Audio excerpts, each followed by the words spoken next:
O presidente Bolsonaro, por 2 vezes, falou que o Brasil estava à beira de uma ruptura institucional. A primeira vez foi quando o ministro Alexandre de Moraes suspendeu a nomeação do delegado Ramagem, e a segunda foi quando o ministro Celso de Mello encaminhou à PGR um pedido para apreender o celular do presidente da República. Então, eu queria saber, começando com o professor Miguel Reale Júnior, se o senhor acha que o STF extrapolou os poderes em algum momento, professor? Bom, é uma satisfação estar aqui na UOL, entrevistado por você, Thaís, e um prazer muito grande estar ouvindo e vendo o amigo Zé Eduardo Cardoso. E realmente nós estamos vivendo uma crise artificial. Não há motivo nenhum para o alarde que se faz de ameaças de guerra, inclusive de guerra civil, como foi propalado por uma nota emitida por 89 coronéis da reserva. E o presidente dizendo que estamos à beira, que já é o limite, que isso acabou, que é o último dia, que é o último dia triste. Ele faz uma ameaça absolutamente infundada, fazendo tempestade em copo d'água. Na primeira, com relação à primeira questão, que ele diz que houve avanços do judiciário que impediriam o exercício da presidência da República, trata-se de uma análise de uma indicação feita, evidentemente, com desvio de finalidade para atendimento de interesse pessoal.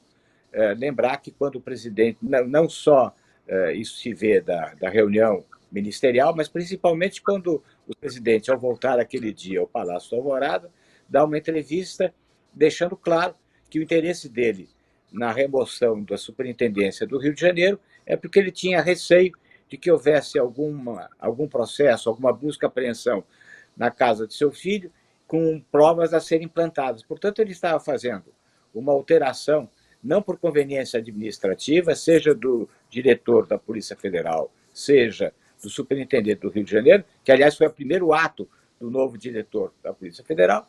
Ele estava fazendo essa nomeação do Ramagem para atendimento de interesse pessoal e, portanto, com um manifesto desvio de finalidade.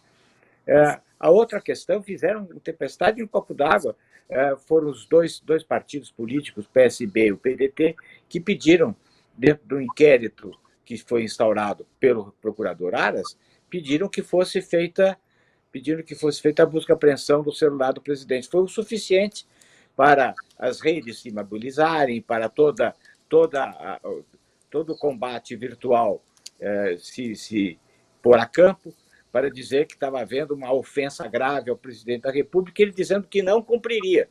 E fez muito bem o Celso de Mello, quando decidiu que não era para atender pedido de terceiro dentro do inquérito, e, portanto, não cabia determinar a busca-apreensão do celular do presidente da República. Ele disse, no entanto, não se justifica que o presidente venha a público dizer que não cumpriria a ordem judicial, porque o presidente não está alheio à ordem judicial. Se houver uma ordem judicial e houver fundamentos para o cumprimento dessa ordem judicial, ele tem que cumprir a ordem judicial. Não é? Então,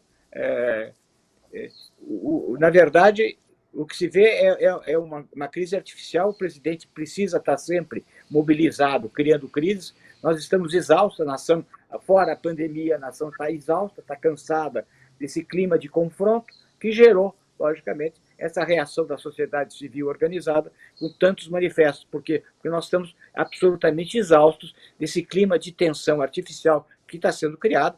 Isso, o que importa saber é até onde haverá esse clima e por que está se criando esse clima, qual o objetivo final desse clima artificial que se está criando. Não existe confronto entre poderes, o que existe é um presidente que cria um confronto artificial para justificar, eventualmente, soluções extraconstitucionais. Obrigada, professor. Ministro, o senhor concorda com o professor Miguel Reale Júnior de que trata-se de uma crise artificial, ou o senhor acha que o presidente tem razão quando ele diz que o STF extrapolou alguns poderes no que ele foi secundado por ministros militares do Palácio do Planalto? Bem, bom dia, Thaís. Primeiro, agradecer o honroso convite poder estar com vocês nessa manhã, saudar o eminente, ilustre jurista, professor Miguel Reale Júnior, E dizer que eu tenho, nesse aspecto, uma leitura absolutamente consonante com aquilo que disse o professor Miguel Reale. Eu tenho sido, ultimamente, um crítico de algumas decisões do Supremo Tribunal Federal, quando, a meu ver, elas resvalam para o campo de um ativismo exacerbado. Claro? Então, portanto, eu tenho feito críticas pontuais ao Supremo. É muito diferente daquilo que o presidente da República vem fazendo neste momento.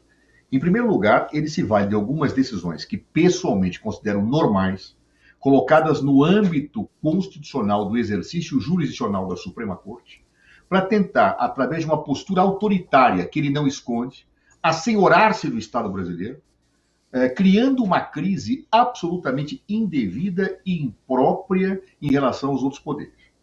Quando um presidente da República chama atos contra os outros poderes, quando um presidente da República que jurou cumprir a Constituição no ato da sua posse, chama e aplaude atos que têm por objetivo defender o ato institucional número 5 e a perpetração de uma violência institucional de natureza ditatorial, é claro que alguma coisa está errada, não no Estado de Direito, mas num presidente da República que deveria se comportar de acordo com aquilo que a Constituição determina. O presidente tem praticado atos, não apenas desatinados, não apenas dito as asnices que são habituais, como nós temos visto desde o início do seu mandato, porque não é crime de responsabilidade proferir asnices e propor situações absolutamente descompassadas com a lógica e com a razoabilidade, como nós temos visto. Agora, o que nós temos assistido é uma ofensa institucional, uma reiteração desta ofensa, como chegou a dizer o professor Miguel Reale, uma tentativa de capturar a Polícia Federal, fazendo com que ela se transformasse num órgão que, ao invés de atuar impessoalmente, atuasse protegendo familiares e amigos do presidente nas investigações, tentando obter informações sigilosas que ele não pode ter, sem violação clara da legislação aplicável. Então, portanto, nós temos tido uma tentativa do presidente da República, valendo-se do seu mandato, abusivamente, de assenhorar-se do Estado brasileiro, provocando uma crise que, obviamente, pudesse fazer com que ele impusesse alguma estratégia que não tem claro nesse momento de dizer qual é, mas que seguramente não é consentânea aos valores maiores que caracterizam o Estado de Direito. Então, diante deste quadro, dessa situação, eu assino embaixo esta análise que fez o professor Miguel Reale nesse momento, em relação a esses fatos, e dizer da inteira, clara e indiscutível abusividade do comportamento do senhor presidente da República, a meu ver, resvalando inclusive para a tipificação de crime de responsabilidade nos termos da Constituição e da legislação aplicável ao caso. Qual